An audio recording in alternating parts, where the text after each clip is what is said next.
They thought I broke, that locking me away in white sheets and whispered diagnoses would erase me. But a woman doesn't break. She learns to wait with a steady hand and a memory sharper than any scalpel. They call me Jean Laurent now. I wear a name stitched in someone else's thread, a polite smile pressed on like powder, and I keep my footsteps silent not out of fear, but precision. But before the silence, I was Amélie Delcourt, wife of Fernand Delcourt, the man who could charm a parliament with his tie knot and crush a soul with a nod. They knew us as a power couple, but inside our home, power had only one direction, and it wasn't mine. He met me when I was a budding gallery assistant, curious, sharp, a little awkward in heels, but alive. He said he loved how I didn't play the game and then spent the next 6 years training me to disappear inside it. He taught me how to speak in public, and when not to speak at all. Smile softer, nod, let others interrupt you. That's the kind of grace people remember. He dressed me like a porcelain mannequin, fragile, expensive, easily replaceable. When I got pregnant, he said I should stay home for my health. When I wanted to return to work, he said the baby needed me, but only the baby. When I cried, he said I was hormonal. When I raised my voice, he said I was unstable. And when I discovered the account in Geneva, the model in Vienna, the NDA in his lawyer's drawer, he said I was imagining things. That was the year he had me committed. 3 signatures, 1 lying psychiatrist, and a husband with too many friends in the ministry. They called it postpartum psychosis. They handed me pills that made my hands tremble and told me it was for my safety. They said I had tried to hurt myself. I never did. I just tried to ask why, but in the clinic, stripped of my name, my child, and my voice, I didn't scream. I listened. I watched the women with eyes that stared at walls, the ones who still wore Chanel lipsticks from another life, the ones who whispered into their knees about men no one believed existed. And I waited, because silence was what saved me. When I walked out 2 years later, pale, thin, legally erased from everything I'd once owned, I didn't look for justice. Justice belongs to people who still have a name. I looked for access, and I found it. A new passport, a background built in codes and forged pay stubs, a new voice, softer, a little slower, the kind employers call humble. A name that could enter the house of Fernand Delcourt without raising a single brow. Jean Laurent. Live in Housekeeper. Certified. Trustworthy. Loyal. Clean. When the gate opened at Rue de l'Arable, I didn't flinch. The house hadn't changed. The doorbell still chimed like crystal. The roses I once planted had been torn out for something less maintenance. The woman who greeted me, Camille, was no more than 26. All cheekbones and kindness. She looked at me the way I used to look at women like me. Invisible. You'll find the linens in the cabinet down the hall. She smiled. Monsieur prefers lavender spray on the sheets, and please, don't disturb his study. I bowed slightly, eyes down, noted the trembling in her fingers, the concealer line below her jaw, the caution in her voice. Of course, madam, I whispered. Later, in the silence of twilight, I found myself standing in the hallway outside his study. The same door, the same handle. He hadn't changed the passcode.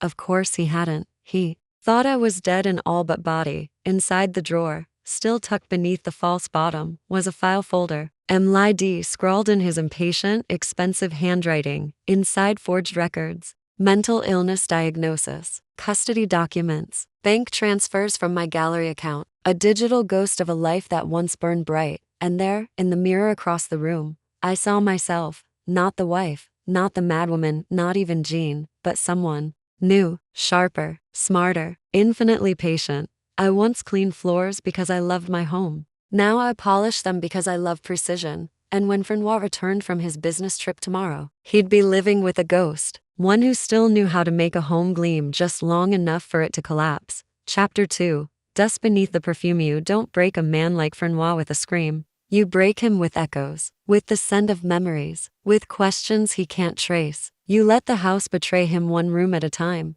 Camille wasn't stupid, naive perhaps, hopeful in that trembling way women are when they still believe. Love is earned by pleasing, but not stupid. She noticed me, not for who I was but for what I wasn't. I wasn't loud. I didn't ask questions. I cleaned in silence, moved like vapor, and still. She watched me from the kitchen doorway sometimes, her tea growing cold in her hands. On Thursday morning, she handed me a white silk dress with a ripped seam near the waist. It's an old one, she said, voice distant. Fernand used to love it. I haven't worn it in a while. I took it gently, nodding, but inside, I recognized it, not from seeing it before but from the stitching. I made this dress, hand-sewn as a gift from a woman to herself on their second anniversary. I'd picked out the pearl buttons. He told me I looked ungrateful in white. I repaired it with invisible stitches, but just before returning it, I did something else. I sprayed it faintly with a perfume only Francois would recognize. Mine, a scent discontinued now, but one I'd recreated in secret during my years of hiding. Jasmine, green tea, and a trace of cedar. I knew what it would do, not to her, but to him. It would cling to his throat like a memory he couldn't name. It would make him sweat in boardrooms. It would whisper, "She was here. She still is." Later that evening, as I vacuumed the library, Camille approached me. She hesitated, then asked, "Have you ever been married?" I paused, then looked up with a practiced softness. "Yes, a long time ago." "What happened?" "He fell in love with another woman," I said simply, dusting the frame of a photograph of Francois shaking hands with the Minister of Health. "Did she know?" "Eventually." She nodded slowly. I saw it, then the flicker behind her eyes. A hesitation. A door creaking open in her mind. I don't hate Camille. I pity her. She is walking the same corridors I once did, wearing different shoes, but hearing the same footsteps behind her. But unlike me, she still believes that the silence in her marriage is just stress, work, fatigue. She hasn't yet learned that silence is the first language of betrayal. That night, I entered the study once more. I cleaned slowly. I left one drawer slightly ajar, the one where he keeps the safe key. I knew he'd notice. And I knew he'd check. He'd find nothing disturbed, nothing stolen. Just one page missing. A printout of an offshore transfer from his account to a name he thought was long buried. Amélie, of course. It was fake, but it would gnaw at him like rust beneath polished chrome. The next morning, he stared at me a second, longer than usual. When he passed me in the hallway, he didn't recognize me, but something in his jaw tightened, and I smiled ever so slightly, not enough to be seen, just enough to be felt, because when you can no longer scream, you make your presence known in echoes. And in this house, the walls have begun to whisper. Again.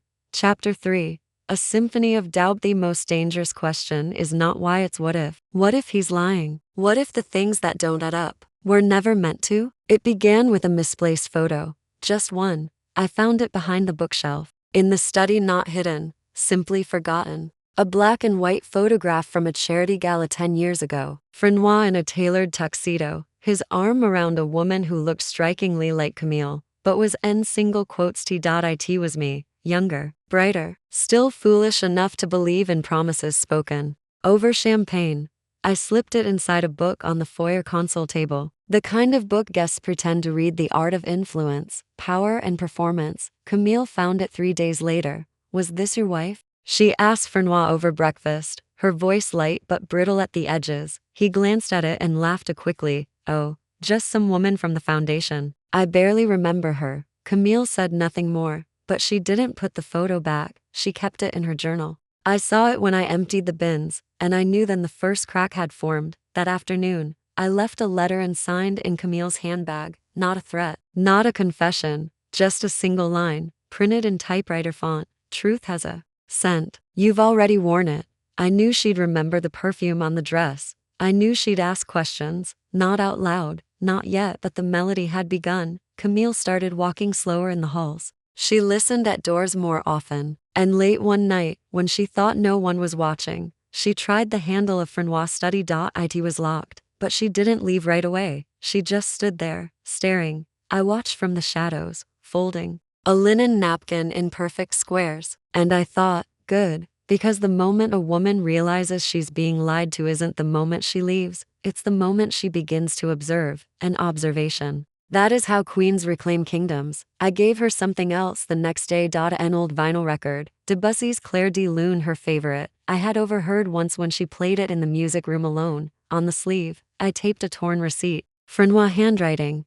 A flower shop in Vienna. A name, Clarice. Not Camille. Not Amélie. Someone else. Just another name in the long, rotting chain of deception he draped around his lovers. She didn't confront him. Not yet. But she skipped dinner. Her eyes were red the next morning, and she asked me quietly, like someone speaking to a ghost, "Do you think some men are incapable of love?" I replied without looking at her, not incapable, just unwilling, because loving means yielding power, and some men only know how to conquer. She nodded, and I knew, in that breath, Camille had stepped off the cliff. Now she would fall, and when she landed, she would no longer be the woman he married. But Frenois? He had begun to feel the shift. He stayed up later in his study now, checking locks, pouring more scotch than usual. He passed by me and paused, as if some memory tried to surface but couldn't break through.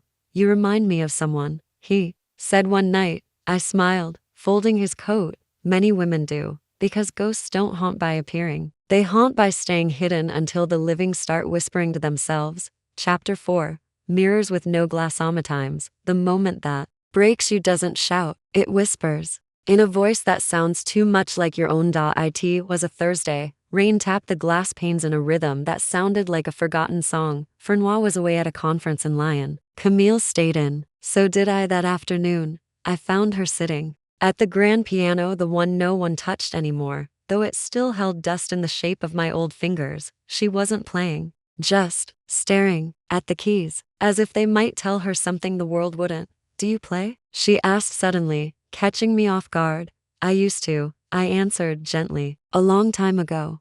"Why did you stop?" I thought about it. About the night Frenois slammed the lid on my hands. About the blood on ivory. Because someone taught me silence was safer. She looked up, her eyes sharp with something almost like pain. "I think I'm starting to understand that." Camille was unraveling, but not into hysteria, no, into clarity. There's a difference. Hysteria is loud. It's messy. Clarity is cold, sharp. It slices silently. She brought the photo to her room that night, the one of me and Frenois. She compared it to another one she found online, from an old press article. I had no idea she still hadn't made the connection. Not completely. I looked so different back then. Rounder cheeks, softer posture, brighter eyes. I hadn't worn grief yet. I hadn't bled into the woman named Jean. But the perfume, that scent, she smelled it again on her coat. It wasn't hers, and it wasn't in production anymore. Camille wasn't stupid. She went to her laptop, searched the ingredients. I'd once whispered to her during idle chat, jasmine, green tea, cedar. She found a recipe. She found a name. Amélie Duffer. It wasn't a confrontation. Not yet. But the next morning, she left something on my pillow. A note, 5 words, handwritten. "Tell me who you were." No anger, no drama, just the soft demand of a woman who had nothing left to fear or lose. I didn't answer with words. I left a key on her desk. The attic. The locked chest. Frenois never opened the one he thought was buried in time, beneath legal files and old awards. Inside were letters, photos, my journals, my blood, and the truth. That night, she didn't come to dinner. Frenois returned from Lyon, noticed her absence, shrugged it off. I served him lamb and red wine. He complimented the rosemary, never realizing it was the same herb I'd used in the roast the night he told me I was replaceable. Some tastes stay in the tongue longer than memories do. Upstairs, Camille read everything. Downstairs, Frenois ate his meal, drank his wine, and laughed at a story on his phone, and I stood between them. The woman he forgot, and the woman he was about to lose, because truth, once seen, cannot be unseen. It doesn't scream. It sings. In a key you can't unhear. Chapter 5. The sound of cracks forming. Betrayal doesn't always come with knives. Sometimes it arrives dressed in a tuxedo, carrying roses that wilt before midnight. Camille didn't say anything the next morning, not with words, but she folded the napkin 3 times before placing it on the breakfast tray. Frenois hated folded napkins. He liked them starched, ironed, and flat. The first rebellion is always small. When I brought in his coffee, Camille was already gone, not from the house, but from his orbit. She no longer sat across from him, no longer laughed at his rehearsed jokes. She didn't pretend anymore, and that was louder than shouting. That afternoon, she came to the kitchen. No makeup, no perfume, just Camille. "Tell me why you stayed," she said quietly, hands resting on the counter like they needed to hold something heavier than grief. I didn't answer right away. I turned off the burner, wiped my hands. Then I looked at her, not as a housekeeper, not as a ghost, but as a woman to another, because survival wears many dresses, and some of them are aprons. She blinked, as if the answer had struck her somewhere between memory and mirror. "And now?" "Now I stay because he doesn't know who I am." She nodded, and for the first time, She smiled, not in happiness, but in recognition. That night, we didn't plan a conspiracy. We cooked dinner together: roasted duck, caramelized carrots, clove wine. Frenois came home late and found us laughing in the kitchen. He froze not because of jealousy, but confusion. Two women, once so silent, now unashamedly alive in the very room he thought he controlled. "You're in a good mood," he said, eyeing Camille. "I've been reading," she replied smoothly, wiping her hands. "Women's memoirs. Some of them read like crime novels." "Sounds boring," he muttered. "Only for the men in them." The crack widened, but Frenois, he was too arrogant to notice the splinter in the glass. He started leaving his laptop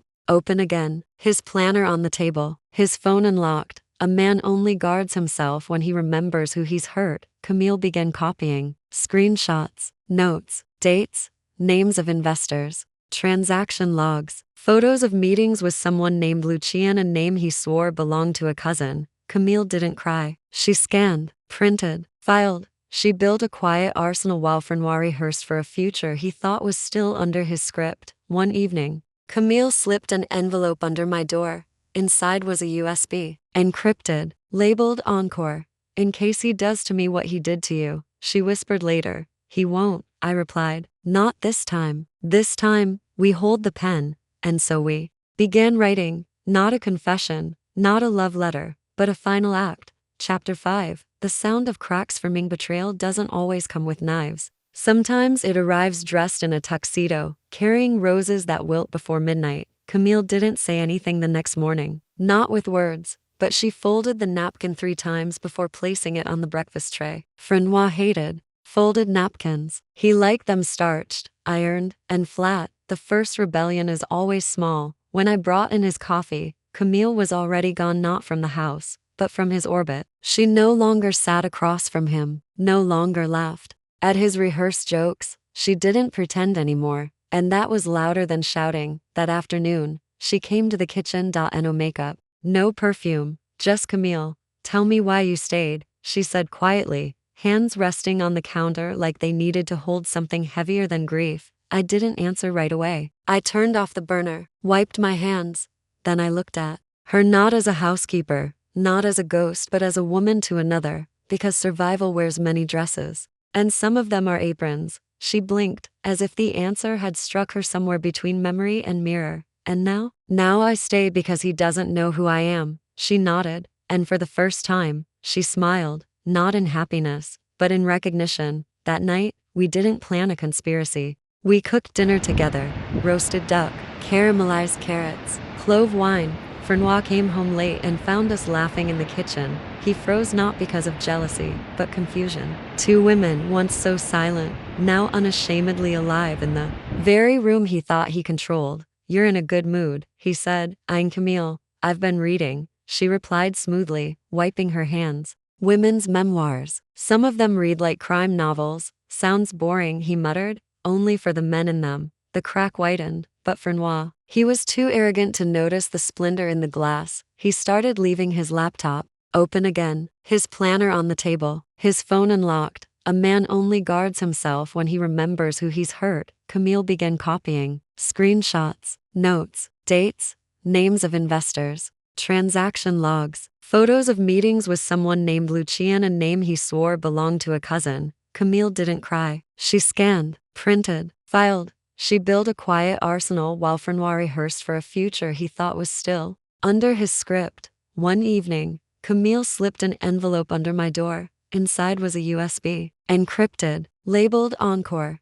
"In case he does to me what he did to you," she whispered later. "He won't," I replied. "Not this time." This time, we hold the pen. And so we began writing. Not a confession, not a love letter, but a final act. Chapter 6. Tea with poisoned sugar. A woman who has been lied to doesn't fear the truth. She fears silence that comes too late. It was Camille's idea to meet her. Lucien, Frenois, cousin, the one whose name kept reappearing in calendar invites and encrypted email chains. But she wasn't a cousin, she was the mistress, or at least, one of them. They met at a garden cafe. Neutral ground. Camille wore black not for mourning, but for armor. I watched from a distance, seated at a bench across the street with sunglasses and a scarf that hid the remnants of Amelie's past. Chapter 9. The desperate encore the abuser's final act is always the same, a scramble for control. When there's nothing left to command, Frenoir resurfaced after 12 days of silence. No1 was waiting. No welcome back. No boardroom smiles.